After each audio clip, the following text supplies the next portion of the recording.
Hi students, today we start with the next topic that is the disproportionation reaction. आज हम disproportionation reaction के बारे में discuss करेंगे।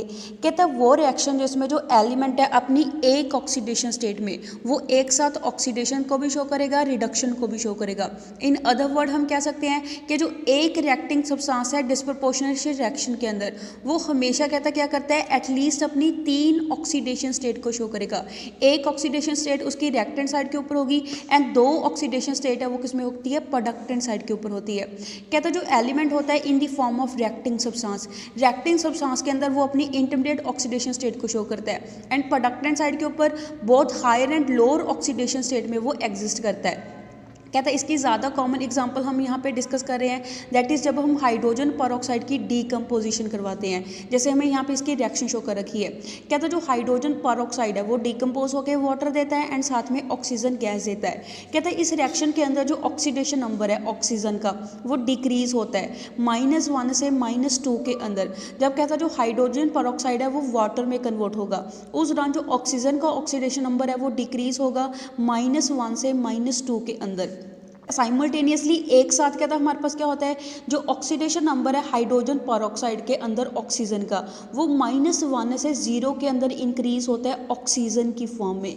इसको हम सिंपली कैसे रिप्रेजेंट कर सकते हैं कि जो हाइड्रोजन परऑक्साइड है वो वाटर में रिड्यूस हो रहा है एंड ऑक्सीजन के अंदर उसकी ऑक्सीडेशन हो रही है। कुछ और एग्जांपल यहाँ पे डिस्कस करी हुई है। जो फास्फोरस एंड सल्फर है ये दोनों डिस्प्रपोर्शनेशन रिएक्शन देते हैं अल्कलाइन मीडियम के अंदर। जैसे हमें यहाँ पे फर्स्ट फास्फोरस की रिएक्शन शो कर रखी है अल्कलाइन मीडियम में, जिसके कारण हमने यहाँ पे OH नेगेटिव आयन का एक्वा सोल्यूशन लिया है, वाटर के साथ इसकी रिएक्शन होती है। उस दौरान प्रोडक्ट क्या मिलता है, फॉस्फीन मिलेगा, साथ में H2PO2 नेगेटिव आयन मिलते हैं एक्वा सोल्यूशन में।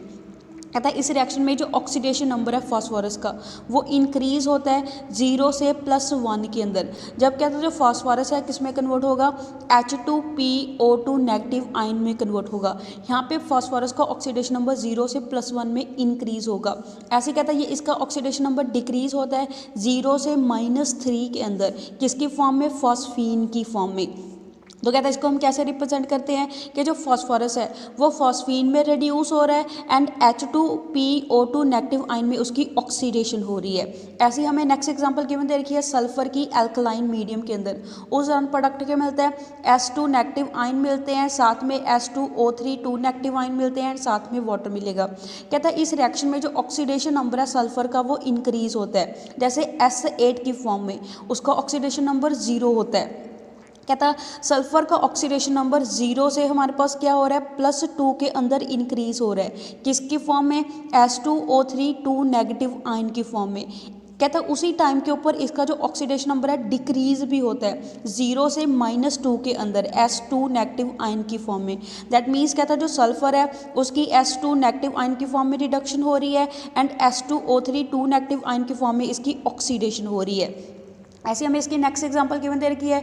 जब कहता है जो क्लोरीन है वो भी डिस्प्रपोर्शनेशन रिएक्शन को शो करता है अल्कलाइन मीडियम में। जैसे हमें यहाँ पे इसकी रिएक्शन में शो हो रहा है कि जो क्लोरीन है वो 0 से -1 ऑक्सीडेशन स्टेट के अंदर उसका ऑक्सीडेशन नंबर डिक्रीज हो रहा है, यहाँ पे इसकी रिडक्शन हो रही है। कहता है उसी टाइम के ऊपर जो क्लोरीन है वो ClO नेगेटिव आयन की फॉर्म में ऑक्सीडाइज होता है, बिकॉज उसका जो ऑक्सीडेशन नंबर है 0 से +1 में क्या हो रहा है, इंक्रीज हो रहा है। नेक्स्ट पेज के ऊपर हमें गिवन दिया हुआ है। कहते हैं ये जो रिएक्शन है ये बेसिस होती है हाउस होल्ड ब्लीचिंग एजेंट को बनाने के लिए। कहते हैं जो हाइपोक्लोराइड है that is ClO negative ion है, ये ब्लीचिंग एजेंट का काम करते हैं। बिकॉज कहता है जो कलरिंग मैटर होता है, जो स्टेन्स होते हैं, दाग होते हैं, उसको ये ऑक्सीडाइज करके कलरलेस कंपाउंड में कन्वर्ट कर देते हैं।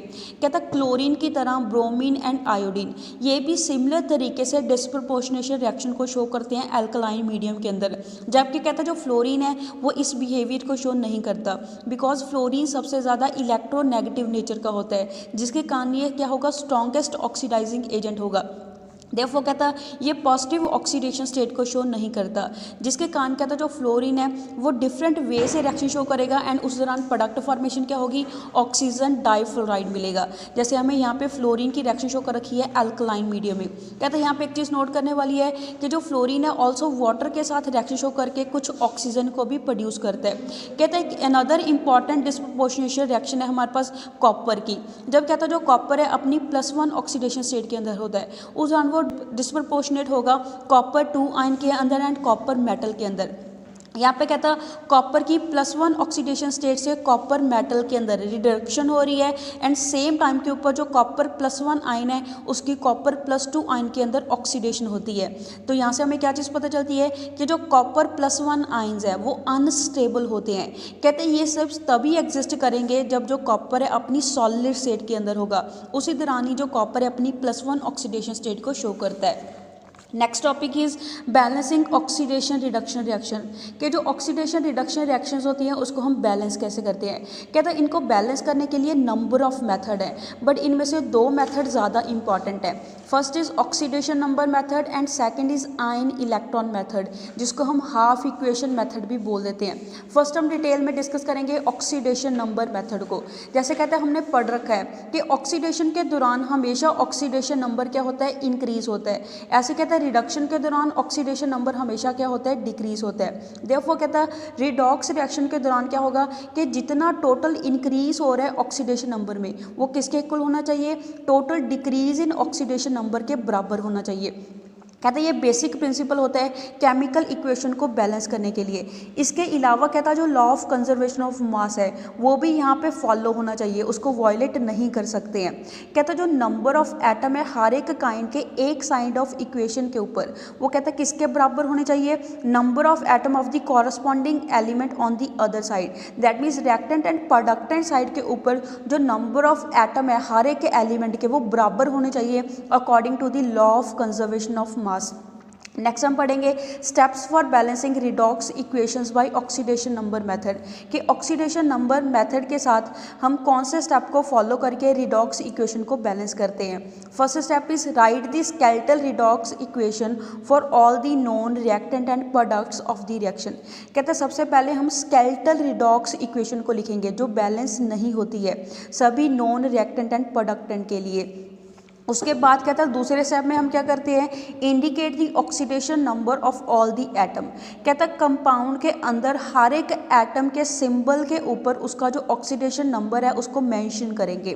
थर्ड स्टेप में हम क्या चीज़ फाइंड आउट करेंगे, ये पहचान करेंगे कि कौन से एलिमेंट का जो ऑक्सीडेशन नंबर है वो चेंज हो रहा है रिएक्टेंट से प्रोडक्टेंट में। कहता है यूजली क्या होता है सिर्फ 2 ही एलिमेंट ऐसे होते हैं जिनका ऑक्सीडेशन नंबर क्या होगा, चेंज होगा।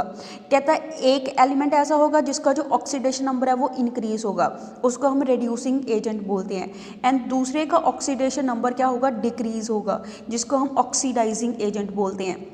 नेक्स्ट स्टेप के अंदर क्या होता है, कैलकुलेट द इंक्रीज और डिक्रीज इन ऑक्सीडेशन नंबर पर एटम के पर एटम कितना ऑक्सीडेशन नंबर में इंक्रीज आ रहा है या डिक्रीज आ रहा है उसको कैलकुलेट करेंगे।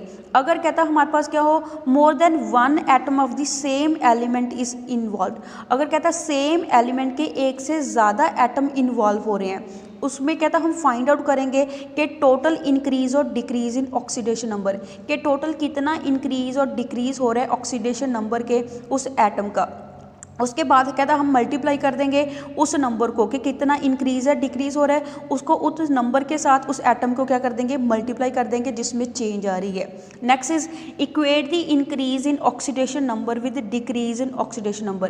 कहता उसके बाद हम इक्वेट करेंगे, दोनों को फाइंड आउट करेंगे कि जितना ऑक्सीडेशन नंबर में इंक्रीज आ रहा है उतना ही बराबर ऑक्सीडेशन नंबर में डिक्रीज आ रहा है या नहीं आ रहा। अगर कहता नहीं आएगा तो उस नंबर के साथ हम मल्टीप्लाई कर देंगे फॉर्मूला को ऑक्सीडाइजिंग एंड रिड्यूसिंग एजेंट के। Next is balance the equation with respect to all the other atom. कहता हम बाकी सारी इक्वेशन को बैलेंस कर लेंगे, मीन्स बाकी सारे एटम को बैलेंस कर लेते हैं अकेला हाइड्रोजन एंड ऑक्सीजन को छोड़ के। नेक्स्ट स्टेप में हम क्या करेंगे, फाइनली कहता हाइड्रोजन एंड ऑक्सीजन को बैलेंस करेंगे। कहता ऑक्सीजन को बैलेंस करने के लिए हम वाटर मॉलिक्यूल की एडिशन कर देते हैं जिस साइड के ऊपर ऑक्सीजन की कमी होती है। ऐसे कहता उसके बाद हम हाइड्रोजन एटम को बैलेंस करेंगे। कहता हाइड्रोजन एटम को बैलेंस करने के लिए ये डिपेंड करेगा कि जो रिएक्शन है वो एसिडिक मीडियम में हो रही है या बेसिक मीडियम में हो रही है। अगर कहता जो रिएक्शन है वो एसिडिक मीडियम के अंदर हो उस दौरान हम H पॉजिटिव आयन की एडिशन कर देते हैं जिस साइड के ऊपर हाइड्रोजन एटम की कमी होती है। अगर कहता है हमारे पास जो रिएक्शन है वो बेसिक मीडियम में हो रही हो, उस दौरान कहता हम वाटर मॉलिक्यूल की एडिशन कर देंगे जिस साइड के ऊपर हाइड्रोजन एटम की कमी है, एंड साइमल्टेनियसली एक साथ कहता है उसके ऑपोजिट साइड के ऊपर हम equal number of OH negative ion की एडिशन कर देते हैं। उसके बाद फाइनली कहता हम क्या करेंगे, बैलेंस कर देंगे इक्वेशन को। जो कहता है रिएक्टेंट एंड प्रोडक्टेंट साइड के ऊपर जो चीज़ कॉमन में पड़ी होगी उसको आपस में कैंसिल आउट करके फाइनली ओवरऑल इक्वेशन को क्या कर देते हैं, बैलेंस कर देते हैं। जैसे कहता है इसको हम एक एग्जांपल लेके डिस्कस करते हैं। जब हम रिएक्शन करवाएंगे जिंक की हाइड्रोक्लोरिक एसिड के साथ, फर्स्ट स्टेप में हम इसकी स्केलेटल इक्वेशन लिखेंगे। दैट इज जब कहता है जो जिंक है वो रिएक्शन शो करेगा HCl के साथ, उस दौरान जिंक क्लोराइड मिलेगा, साथ में हाइड्रोजन गैस मिलेगी। सेकेंड स्टेप में कहता हम क्या करेंगे, जो ऑक्सीडेशन नंबर है हर एक एटम का उसके सिंबल के ऊपर मेंशन करेंगे। जैसे जिंक का ऑक्सीडेशन नंबर यहाँ पे 0 है, हाइड्रोजन का +1 है, क्लोरीन का -1 है, जिंक का +2 है, क्लोरीन का यहाँ पे -1 है एंड हाइड्रोजन का 0 है। कहता उसके बाद थर्ड स्टेप में हम फाइंड आउट करेंगे कि किसका ऑक्सीडेशन नंबर में चेंज आ रही है। जैसे हमें यहाँ से क्या चीज़ पता चलती है कि जो ऑक्सीडेशन नंबर है जिंक का वो इंक्रीज होता है 0 से +2 के अंदर, जबकि कहता है जो हाइड्रोजन है, हाइड्रोजन का जो ऑक्सीडेशन नंबर है वो डिक्रीज होता है +1 से 0 के अंदर, जबकि कहता है जो ऑक्सीडेशन नंबर है क्लोरीन का वो सेम रहता है दोनों साइड के ऊपर। यहाँ पे भी क्लोरीन का ऑक्सीडेशन नंबर -1 है, प्रोडक्टेंट साइड के ऊपर भी इसका ऑक्सीडेशन नंबर -1 है। तो देयरफॉर कहता जो जिंक है यहाँ पे रिड्यूसिंग एजेंट का काम करता है, जबकि जो HCl है वो यहाँ पे ऑक्सीडाइजिंग एजेंट का काम करता है इस रिएक्शन में। जैसे हमें यहाँ पे चेंजेस शो कर रखी है, जिंक का ऑक्सीडेशन नंबर यहाँ पे क्या हो रहा है, इंक्रीज हो रहा है, जिसके कारण जिंक यहाँ पे रिड्यूसिंग एजेंट का काम करेगा। ऐसे कहता है जो HCl है, HCl में हाइड्रोजन का ऑक्सीडेशन नंबर डिक्रीज हो रहा है, जिसके कारण ये किस तरीके से बिहेव करेगा, as a oxidising agent behave करेगा। उसके बाद कहता है नेक्स्ट स्टेप में हम फाइंड आउट करेंगे कि कितना इंक्रीज और डिक्रीज आ रहा है ऑक्सीडेशन नंबर में पर एटम। तो हमें यहाँ से क्या चीज़ पता चलती है कि जो जिंक का ऑक्सीडेशन नंबर है वो क्या हो रहा है, इंक्रीज हो रहा है बाय 2 पर एटम, बिकॉज यहाँ पे 0 था, दूसरी साइड के ऊपर क्या है +2 है। तो हमें यहाँ से क्या चीज़ पता चलती है कि जो ऑक्सीडेशन नंबर है वो इंक्रीज होता है 2 पर एटम। ऐसे कहता है HCl के केस में हमें क्या चीज़ पता चलती है कि जो ऑक्सीडेशन नंबर है वो डिक्रीज होता है बाय 1 पर एटम, बिकॉज यहाँ पे क्या था +1 था, दूसरी साइड के ऊपर क्या है 0 है। तो यहाँ से हमें क्या चीज़ पता चलेगी कि जो ऑक्सीडेशन नंबर है हाइड्रोजन का वो डिक्रीज हो रहा है 1 पर एटम, एक एटम के अकॉर्डिंग। कहता स्टेप 5 में हम क्या करेंगे, जो इंक्रीज इन ऑक्सीडेशन नंबर है ऑफ 2 पर एटम उसको बैलेंस कर देंगे decrease in oxidation number of 1 पर एटम के साथ। कहता उसके लिए हम क्या करेंगे, जो जिंक एटम है उसको मल्टीप्लाई कर देंगे 1 के साथ, एंड जो HCl है उसको मल्टीप्लाई कर देंगे 2 के साथ, जैसे हमने यहाँ पे पढ़ा था।